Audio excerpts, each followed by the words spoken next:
À suivre tous les jeudis de 15 heures, valeur ajoutée.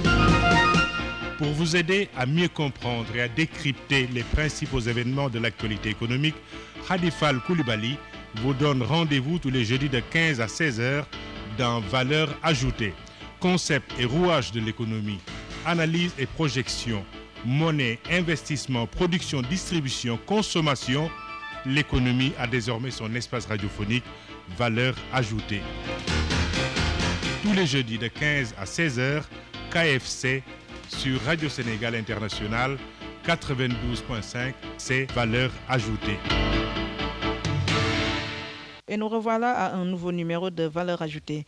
Mesdames, Mesdemoiselles, Messieurs, bonjour et bienvenue au CICES. C'est pour les besoins de la 25e édition de la Foire internationale de Dakar, avec comme invité le directeur général du CICES, Cheikh Ndiaye. Bonjour. Bonjour. Voilà, FIDAK 2016 a démarré le 24 novembre et ce pour 6 jours. Après une semaine de démarrage, quel bilan tirez-vous à mi-étape?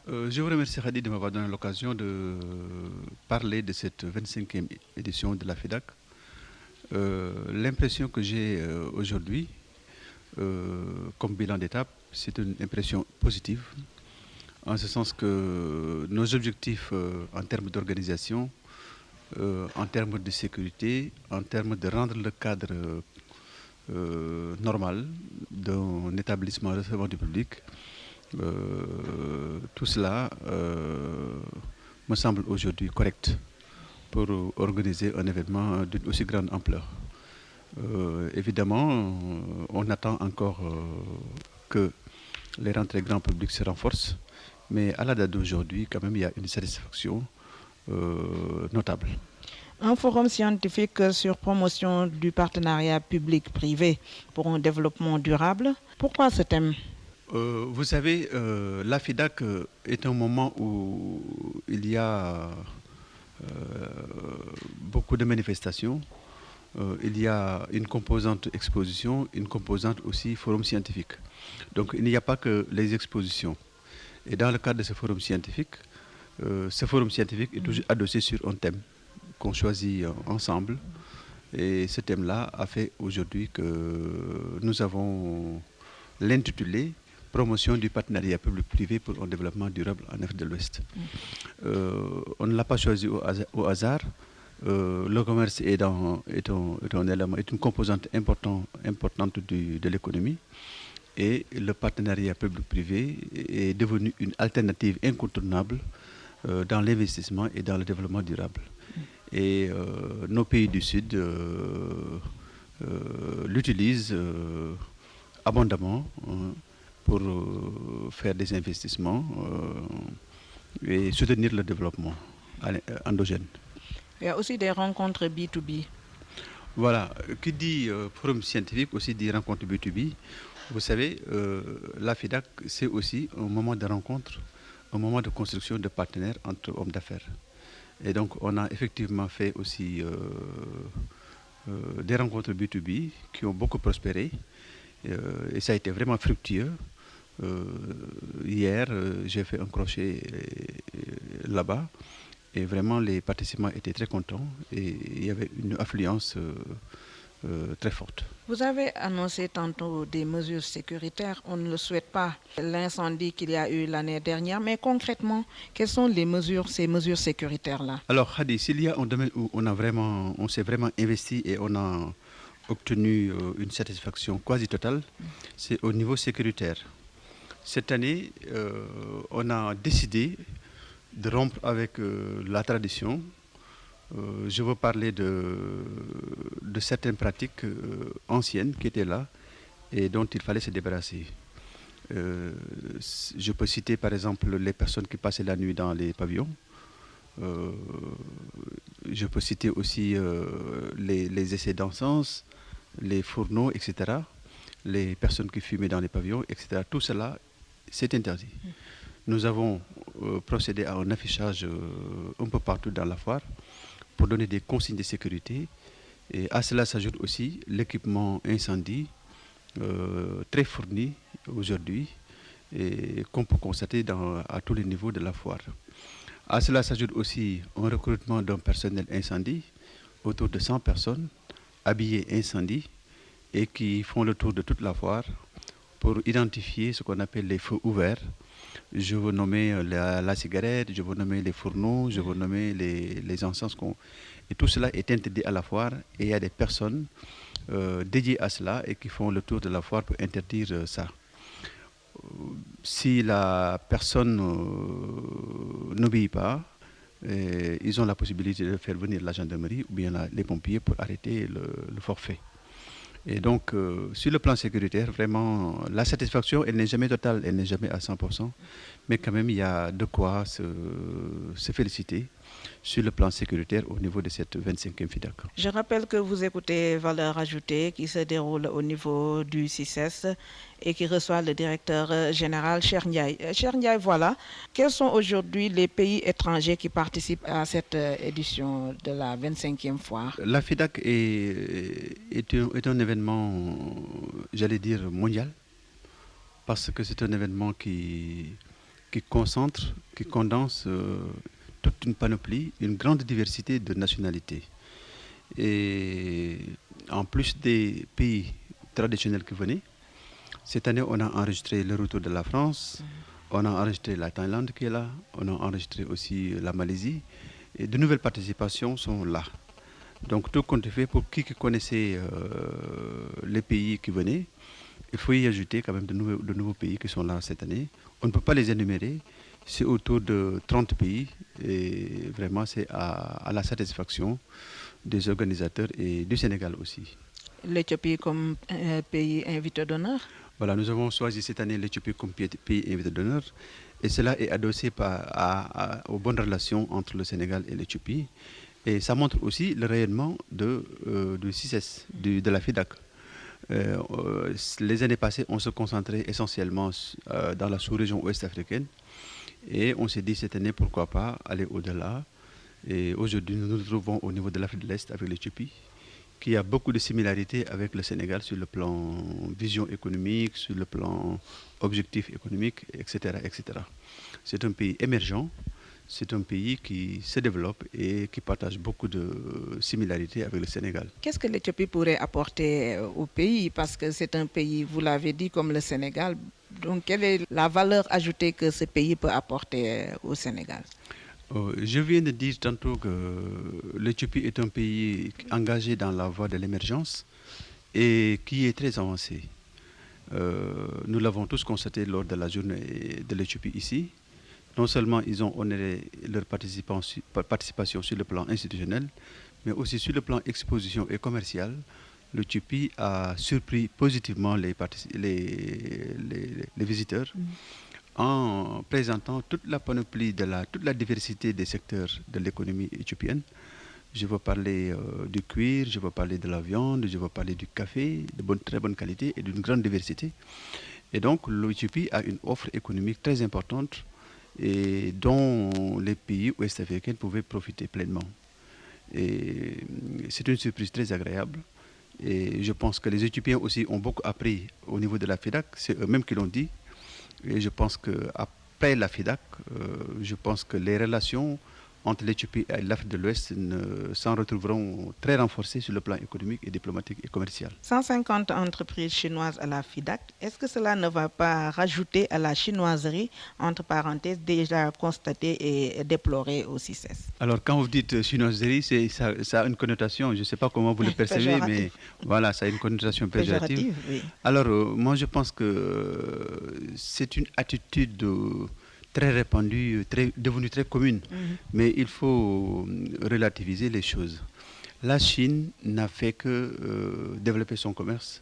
La Chine n'a fait que essayer d'aller au-delà de ses frontières et de tisser des relations sur une base éthique commerciale. Ce que je sais de la Chine, c'est ça. Et c'est la raison pour laquelle ils sont venus au Sénégal. Ils l'ont fait en Tunisie, ils l'ont fait en Éthiopie, ils l'ont fait en Afrique du Sud. Et le Sénégal a été cette année la 4e destination. Et c'est vraiment c'est tout à l'honneur du Sénégal parce que la 4e position dans le monde, avoir reçu cet événement, c'est quelque chose qui témoigne des bonnes relations entre le Sénégal et la Chine et de la politique aussi de développement de son Excellence, le Président de la République, M. Macky Sall. Alors la Chine donc, a participé de façon exceptionnelle cette année sur une surface de 3200 m², avec plus d'une centaine d'entreprises. Et vous voyez, ce qu'on appelle de la chinoiserie, on ne l'a pas vu ici. Hein. Ce qu'on a vu ici, c'est du professionnalisme. Ils ont même dit qu'ils ne sont pas venus pour la vente directe, ils sont venus pour rencontrer des partenaires professionnels capables de représenter les industries chinoises après la foire. Et donc, on a vu la grosse industrie automobile qui était sur le flanc droit et les autres entreprises qui étaient sur le flanc gauche. C'était du professionnalisme vraiment à 100% avec la participation chinoise. Donc, ce n'est pas de la chinoiserie, c'est vraiment du professionnalisme qu'on a vu à la foire 2016 avec les Chinois. Et je les remercie du fond du cœur parce que la participation a été de qualité, l'exposé a été de qualité, c'était la discipline, c'était vraiment l'ordre. Et à la fin, ils se sont confiés à nous pour nous dire que la participation à la FEDAC 2016 a été un succès pour la Chine. Et nous nous en réjouissons pleinement. Et en remerciant aussi le président de la République du Sénégal, M. Macky Sall, qui a fait un travail de fond très important entre la Chine et le Sénégal, qui les a motivés à venir participer à la FEDAC 2016. Lors de son passage à notre nouvelle émission Au gré de l'actu, le ministre du Commerce a annoncé le souhait d'organiser plusieurs foires par année. Par exemple, une foire sur le riz. Mais l'adage dit qui trop embrasse mal étreint. Est-ce que cette multiplicité de foires annuellement ne va pas quelque part occulter la FEDAC? Alors, je déplore ceci. Le CICES est vieux de 40 ans, 42 ans. Et jusqu'à présent, je constate que le Sénégalais commun ne comprend pas le CICES dans son profil institutionnel, mais aussi dans ses activités. Ceci n'est pas nouveau. Le fait d'organiser d'autres événements, autres FEDAC, nous y sommes tous les jours. Mes collaborateurs peuvent me témoigner. Alors, j'en profite pour amener les auditeurs à faire pour définitivement le distinguo entre une foire et un salon. Une foire est un événement de grande ampleur, on appelle tout azimut, donc un événement transversal qui concerne tous les secteurs de l'économie. On peut y vendre tout ce qu'on veut. Alors, un salon, c'est plus mesuré, c'est plus dimensionné et c'est plus ciblé. Un salon a une cible, j'allais dire, excusez-moi. On peut faire un salon du lait, on peut faire un salon de la machine à outils, on peut faire un salon de l'immobilier, etc., etc. On n'a jamais entendu parler de foire de l'immobilier ou bien de foire de lait. Ça n'existe pas. Donc j'en profite vraiment pour élucider cet amalgame-là entre foire et salon. Alors, la foire de Dakar, on l'assimile souvent à Sandaga. Mais oui, c'est Sandaga, parce que c'est la grande vente. C'est un appel à tous les secteurs de l'économie. Donc tout le monde peut participer et vendre ce qu'on a envie de vendre. Alors, maintenant, en dehors de la foire de Dakar, nous avons d'autres produits. Je peux citer le CISTAC, qui est un salon ciblé sur la santé. Je peux citer la FILDAC, ciblée sur le livre, c'est le salon du livre. Je peux parler aussi du salon de l'agro, CIAL, etc., etc. Donc, effectivement, une institution comme le CICES, dont la mission principale, c'est d'organiser des foires et des salons, et qui en a la notoriété ouest-africaine incontestable et inégalée aussi, le CICES, effectivement, est dans cette politique de diversification des produits. Et nous avons énormément de propositions. Et c'est aujourd'hui, la politique que nous menons, c'est d'essayer même d'attirer des salons de grande notoriété européenne à venir, à venir au Sénégal. Je veux parler de Medica en Allemagne, je veux parler aussi du salon de la santé de Shanghai, etc., etc. Donc, c'est ce que je voulais dire sur ça, élucider la distinction entre foire et salon, et montrer aussi que, effectivement, le CICES est dans ça, et il n'y a jamais trop de diversifier. Effectivement, je suis d'accord avec vous, il ne faut pas trop remplir aussi l'agenda, de peur de ne pas aussi réussir certains événements, parce qu'il ne sert à rien de faire une programmatique de salons et de foires sans vraiment les réussir à fond. Ça décrédibilise. On annonce aussi la délocalisation de la foire à Diamniadio. Déjà, pour les environs de CICES, d'aucuns trouvent que c'est assez éloigné. Si aujourd'hui on délocalise la foire à Diamniadio, est-ce que cela ne va pas encore poser plus de problèmes? Alors, malgré le fait que je sois le directeur de CICES, s'il y a une question où vraiment je ne vois pas clair, je n'ai aucune information, c'est cette histoire de délocalisation. C'est le Premier ministre qui l'avait annoncé l'année dernière. Alors, je l'ai appris comme tout le monde, mais jusqu'à présent, je n'ai rien de formel, je n'ai rien d'officiel quant à la délocalisation du CICES à Diamniadio. Ce que je sais qu'un centre flambant neuf aux normes européennes, aux normes universelles, est en train d'être construit au niveau de Diamniadio. Et ce centre a comme vocation l'exposition. Voilà, oui. parc des expositions. Maintenant, quel est le format après? Ça, vraiment, je n'ai aucun élément de réponse. Et je préfère être comme tous les Sénégalais, regarder et venir. Voilà, nous rentrons maintenant dans le vif même du sujet, la foire en tant que telle. De 300 francs à 600, 700 francs même, hein? Donc on trouve que le billet est passé du simple au double et même plus. Pourquoi cette cherté-là, avant d'en arriver au stand? Alors, cherté, je ne veux pas en parler. Si, il faut en parler. Je ne veux pas en parler sous cet angle. C'est-à-dire, il faut relativiser toujours. Hein. Ça peut être cher pour certains, mais pas cher pour d'autres. C'est évident, suivant les moyens des uns et des autres. Cherté des billets. Alors, mais moi je suis sûr que c'est cher pour certains, hein, ça c'est sûr. Hein. Quelqu'un qui ne peut pas avoir 200 francs pour aller à Dakar avec les cars rapides, c'est cher pour lui. Mais quelqu'un qui est un peu plus à l'aise, c'est pas cher pour lui. Donc, mais ce que je veux expliquer, c'est ce bond de 300 à 700. Il faut que les uns et les autres aussi s'aperçoivent que l'événement a un coût de production. L'événement a un coût de production. Une foire, c'est un événement. C'est quoi? C'est construire les stands, c'est payer les fournisseurs, c'est faire de la publicité, c'est faire du marketing. Donc, tout cela constitue un package qu'on appelle l'événement et ça a un coût de production.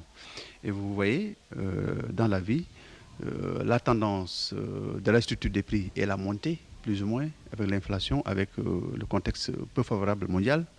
Et donc, c'est tout à fait normal que la foire aussi, de temps en temps, revoie ses prix pour s'aligner à la normale et ne pas aussi avoir à traîner des déficits aussi. Hein. Donc, pour ainsi dire, et vraiment parler simple, l'événement a un coût de production et il ne faut pas faire en sorte que on n'en tire pas de bénéfice. Cherté des billets d'entrée, cherté aussi des stands, déplorent certains. Oui, mais c'est logique, hein? C'est logique. L'un va avec l'autre. Alors, si on a un coût de production lourd, difficile à supporter, on ne le répercute pas sur un secteur, on le répercute sur plusieurs secteurs. On le répercute en partie partiellement sur les billets d'entrée, partiellement sur les stands, partiellement sur même le restaurant. Vous voyez, donc on le répartit. Si on voulait le répercuter uniquement sur un élément, par exemple les entrées, l'entrée serait 4 000 par personne. Et là, ce serait tellement prohibitif que personne ne rentrerait. Alors donc, il faut avoir l'intelligence de l'éclater et de le répartir sur tous les éléments dont on dispose ici. Et c'est la raison pour laquelle c'est passé de 300. L'année passée, c'était 600. Hein. C'était pas 300. 300, ça fait longtemps on a quitté ce prix-là. Et donc, c'est ça. Que les gens comprennent que cette montée graduelle du prix obéit à une logique de demande, à une logique économique. Il ne faut pas aussi oublier le fait que on a quitté la tradition du billettage physique au billettage électronique. Maintenant, on a rendu les choses beaucoup plus modernes et cela aussi a un coût supplémentaire. Il n'y a plus de billets physiques, on vend la personne à la présentation au niveau de la foire. Vous venez, vous voulez, on tape un bouton, le billet sort, on vous donne. C'est pour éviter les trafics, c'est pour éviter aussi l'encombrement des billets et ça a aussi un aspect écologique. Vous ne voyez plus de billets traîner par-ci, par-là. Et donc, cette modernisation aussi du système de billetterie, ça a aussi un coût supplémentaire que je ne peux pas chiffrer actuellement, mais aussi, en tout cas, qui n'est pas nul. Jusqu'à la semaine dernière, les sinistrés du pavillon vert n'étaient pas indemnisés. Qu'en est-il à la date d'aujourd'hui? Quand je suis appelé à parler des sinistrés, la chose qui m'intéresse le plus, c'est ce que je vais dire tout à l'heure. C'est quoi? Je veux insister sur le fait que aucun sinistré, qu'il soit étranger ou sénégalais, n'a été dédommagé. Parce que c'est une information, c'est une rumeur qui circule partout et qui joue à notre défaveur. C'est comme si on fait de la discrimination en faveur des Sénégalais ou bien en faveur des étrangers. Il n'en est rien. S'il y a quelqu'un qui dédommage, c'est soit CICES, soit l'État. L'État n'a pas encore réagi, CICES n'a pas les moyens. Donc qui peut être dédommagé? Et sur quoi se fonderait-on pour dédommager qui que ce soit? Donc il faut que les sinistrés et les Sénégalais sachent que dédommagement n'a pas encore lieu, ni en faveur d'un Sénégalais, ni en faveur d'un étranger. Ça, c'est le premier élément. Et vraiment, j'y tiens. Je l'ai dit, je l'ai répété, je l'ai répété. Alors, les sinistrés, nous avons beaucoup de compassion à leur peine, mais aussi qu'ils sachent que c'est un fait de Dieu, comme on dit. Hein? C'est un accident. Nous y travaillons d'arrache-pied depuis le départ. En tout cas, moi, en ce qui me concerne, le CICES a tout fait pour les accompagner et pour élucider la situation. Alors, je ne me remettrai pas à dire ce que j'avais dit 1000 fois, mais de toute façon... Mais la répétition est pédagogique. Très bien, la répétition est pédagogique. Alors, mais on va gagner du temps. À la situation d'aujourd'hui, ce que je peux dire avec beaucoup de sérieux, avec solennité, j'allais dire, c'est que l'agent judiciaire de l'État nous a convoqués en réunion. Nous nous sommes rendus là-bas avec l'expert marchandise. Nous avons raconté le problème. L'expert marchandise a décliné sa méthodologie de travail et ses conclusions. Et l'État du Sénégal est disposé à faire un geste en faveur des sinistrés. C'est tout ce que je veux dire. Qu'ils sachent qu'ils ne sont pas laissés pour compte. On ne les a pas oubliés. Et tôt ou tard, ils recevront une indemnisation de l'État. Maintenant, le format, la date, les conditions, comment, ça vraiment, je ne saurais dire un mot là-dessus. Mais c'est sûr et certain que l'État s'est emparé du dossier et l'État est en train de traiter le dossier avec beaucoup d'humanisme. Les visiteurs ne se bousculent pas. Qu'est-ce qu'il y a? Peut-être le mois est creux ou est-ce qu'il y a une autre explication? Alors, nous avons fait ce qu'on devait faire. Un incident s'est produit l'année passée, le sinistre. Il fallait organiser cette foire-là en faire une foire de rupture à tout point de vue, dont la sécurité. Alors, la sécurité a fait cette année qu'on a commercialisé le minimum d'espace, 16 000. Aujourd'hui, on est à 17 000. Donc 1000 de plus. Les années passées, on allait jusqu'à 22 000 de vendus. Cette année, vous avez vu, la foire est très aérée, ça respire bien partout. Des extincteurs partout, une équipe incendie partout. Et ceux qui avaient l'habitude de venir à la foire, cette année, la différence est vraiment très nette. C'est mieux présenté, et c'est plus joli, et c'est mieux fait. Alors, là s'arrête maintenant la mission du CICES. Là s'arrête le pouvoir du CICES. Quant à maintenant l'affluence des personnes, ça peut tenir de plusieurs facteurs. Facteurs économiques, beaucoup de facteurs, je ne me mettrai pas à les énumérer. Mais tout ce que je sais, c'est que la foire, en général, la première semaine est une semaine de torpeur, dû au fait que les exposants sont en train de parfaire les installations. Et il y a les gens hésitent à se mettre en place. Vous avez évoqué aussi la fin du mois. Ça aussi, ça peut jouer. Mais vous allez voir, par mon expérience, moi je sais qu'à partir de ce vendredi-là, jusqu'à la fin, ce sera l'explosion. Les Sénégalais vont venir en masse et ils vont acheter. Alors pour dire, cette année, j'ai visité les expositions Égypte, en tout cas tous les pays. Mais je suis très comblé d'avoir vu vraiment des expositions de très haute facture et qui surviennent un an après l'incendie.